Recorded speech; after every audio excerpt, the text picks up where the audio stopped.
Kael Maris had been hiding behind the wrong door for 20 minutes before the security sweep found her. She had planned it better than this in her head on the transport, during the 4-day crossing from the outer freight relay where she had learned her mother was dead.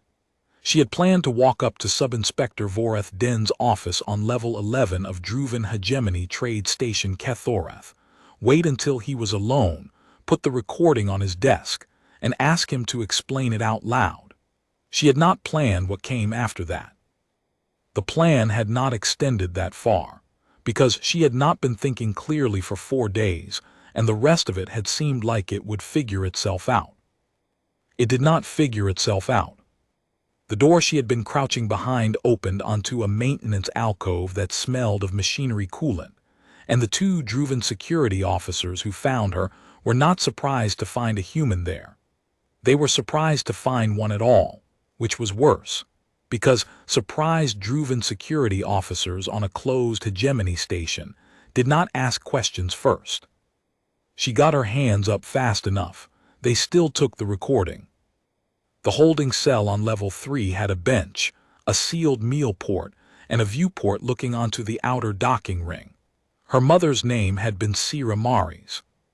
She had been a licensed freight operator on Transit Corridor 9 for 11 years, never a single compliance flag, running agricultural equipment and medical supplies between the outer settlements and the hegemony's neutral exchange hubs. The inspection that killed her had taken place 6 weeks ago at Kethorath Docking Bay 4, conducted by Sub-Inspector Voreth-Den and 3 subordinates. The official report described Sera Maris as having died during a routine transit protocol enforcement action, after exhibiting aggressive noncompliance with lawful inspection procedures. Kael had read the report 10 times. Then she had booked a transport to Kethorath with the last of her term stipend, without telling anyone, without any plan that extended past walking up to Den and making him explain it to her face. Now she was in a holding cell, and they had her recording, and she had nothing. She sat on the bench. She thought about her mother's voice, calm, the way Sera Maris was always calm when Kael was frightened or angry. The recording was 6 minutes and 40 seconds long. It covered the last 6 minutes and 40 seconds of her mother's life. Kael had found it in her mother's automated flight log archive, time-stamped and encrypted with the standard Terran freight operator backup key. The Druven report had made no mention of the flight log. They had not known it existed. She thought about that for a moment. Then she sat up straighter. The holding cell had a single communications terminal on the far wall, a standard hegemony unit, restricted to outgoing civilian contact requests on approved channels so detained travelers could notify family. Not designed to transmit file packages. Kael had spent 4 days on the transport with nothing to do but review everything she knew about Druven station systems, because looking at technical documentation had been easier than sitting still with her thoughts. She knew what the terminal was rated for. She also knew that the approved civilian channel it ran on was a shared relay. Hegemony trade stations used cost-shared communication infrastructure, and cost-shared relays were not encrypted at the packet level on the outgoing side. They were encrypted on the incoming side to prevent unauthorized messages reaching detained individuals, but outgoing contact requests were transmitted as plain packet to save processing load. It had been a documented shortcut for 8 years. Nobody had patched it because nobody on a Druven trade station had ever needed to exploit it. She did not have the recording anymore, but the automated flight log backup key was stored in her personal transit account, accessible from any approved terminal using her Terran Freight Council dependent account credentials. Her mother's account, transferred to next of kin on the day the death notification arrived. She had memorized the credentials on the transport because she had not known what she would need and had memorized everything that might matter. She crossed to the terminal. She filed a contact request to the Terran Freight Council's Outer Corridor Liaison Office on Way Station Orvath-Four, an approved channel. She attached a dependency notice referencing her mother's case file. Then, inside the free text field, 500 characters, no content filter, designed for next-of-kin messages. She embedded the flight log credentials, the backup archive address, and a single instruction. Pull the automated flight log for freight hauler Sera's run, Bay 4, Kethoreth, 6 weeks ago. Do not wait for authorization. Forward to every human oversight body that will take it. She filed the request and sat back down. At the 7-hour mark, a Druven administrative officer told her she was being charged with unauthorized presence in a restricted area and that a hearing would be scheduled within 48 hours. She said nothing. At the 9-hour mark, a different officer told her that her communication logs were under review. She said nothing to that either. At the 11-hour mark, the terminal lit up with an incoming message flag, which should not have been possible on a restricted holding terminal. Someone had overridden the restriction from outside. The message was 3 sentences long. We have the log. We have forwarded it to 7 offices. You are not alone. She read it 3 times. Then she put it down and let herself cry for the first time since she had learned her mother was dead, not loud, not long, just the release of something held too tightly for 4 days. Then she stopped and waited. The sequence that followed was not elegant. The flight log was 6 minutes and 40 seconds of audio and sensor data from Sera's run's automated systems. It showed Sub-Inspector Voreth ordering Sera Maris to surrender her operator authorization key for a full system audit, which was not within his inspection authority under Treaty Annex 7.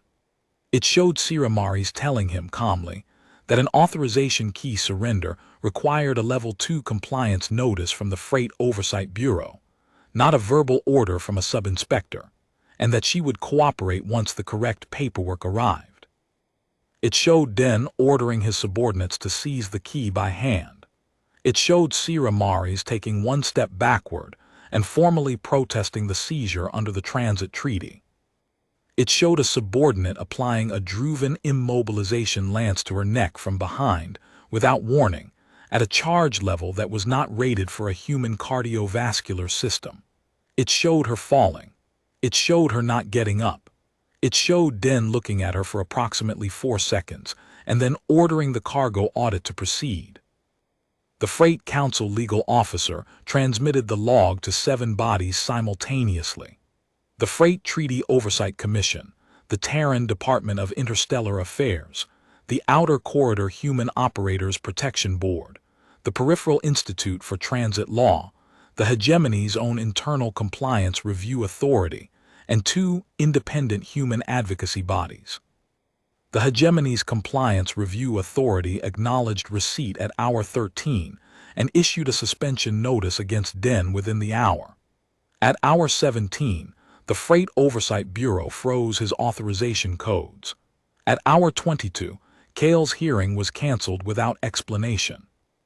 At hour 28, they released her. The administrative officer processed her release without making eye contact. She walked to the docking ring, bought passage on the next transit hauler to way station Orvath-Four, and sat in the passenger bay staring at the bulkhead wall for most of the trip. She did not feel the way she had imagined feeling. She had imagined the confrontation with Den would feel like something resolving. Instead, she sat while strangers processed her mother's death through official channels she had accidentally triggered, while oversight bodies issued suspensions and review orders, while the apparatus of hegemony Terran treaty law ground through evidence. She had not so much submitted as accidentally released by being arrested with the wrong credentials on the wrong station. It did not feel like resolution. It felt like watching something happen to someone else. The Freight Council legal officer was waiting at Orvath-Four's transit platform. Her name was Sera Maris, approximately 35, with the unhurried precision of someone who had been doing difficult work for a long time. She had 2 cups of coffee and did not say anything performative when she handed one over. The Compliance Review Authority flagged 3 other freight operators, Mott said. Same sub-inspector, 2 similar incidents in the past 14 months. One operator fined for non-compliance on a seizure that wasn't authorized. One had cargo held without cause. Neither of them filed because they were afraid of losing their corridor license. Kael looked at the coffee, so it wasn't only my mother. No. He had done it before. Yes. Mott paused. The Terran Department of Interstellar Affairs has formally notified the Hegemony that the flight log constitutes evidence of unlawful homicide of a Terran national during a treaty-covered inspection. Earth has requested a full accounting from the Hegemony's Senior Trade Administration within 72 hours.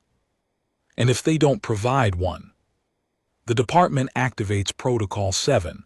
Corridor 9 gets a Terran presence. Mott looked at her steadily. 38 ships, already repositioned. The department doesn't wait.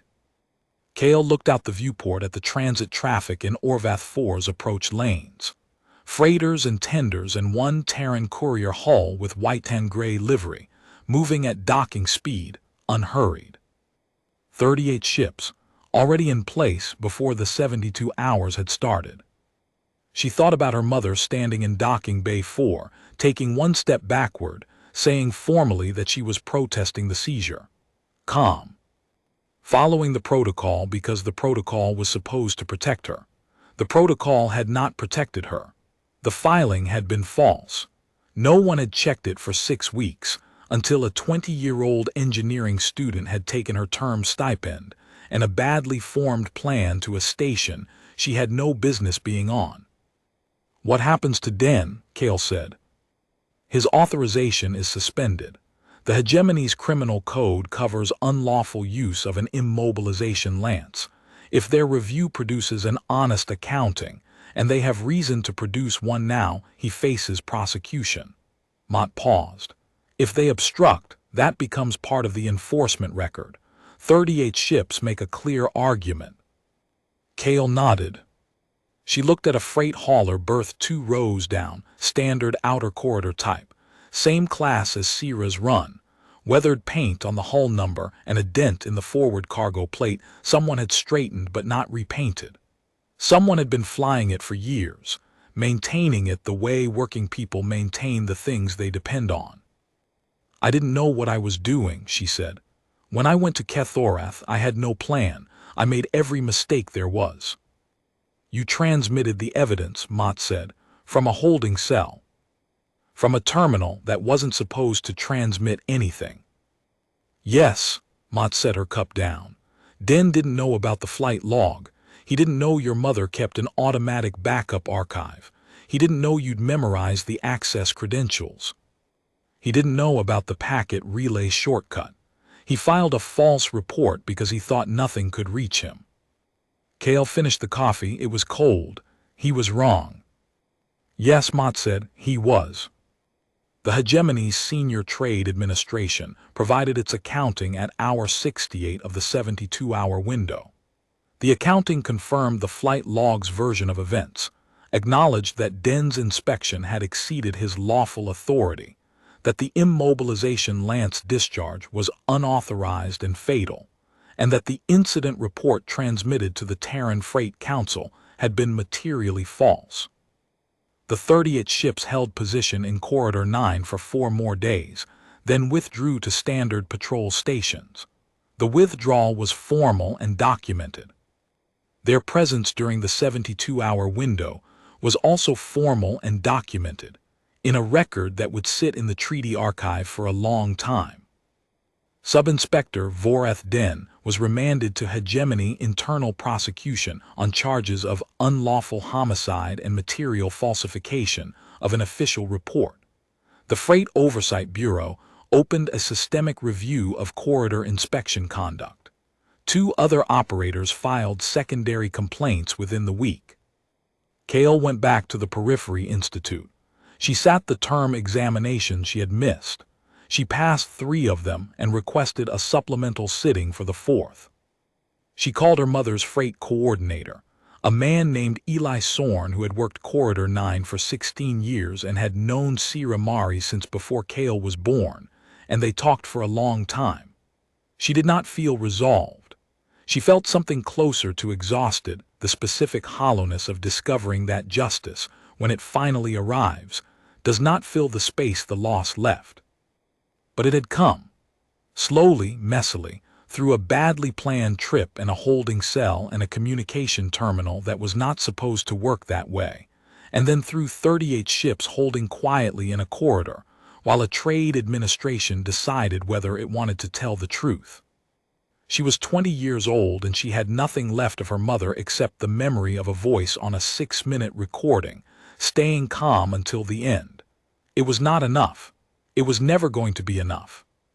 But the record stood, and Voreth-Den would answer for what he had done, and the next sub-inspector on Corridor 9 would know, when he reached for an immobilization lance during a routine inspection, that flight logs have backup archives, and that backup archives have access keys, and that sometimes the person holding the key has nothing left to lose and nowhere useful to put her grief, except a holding cell terminal on a station she had no business being on.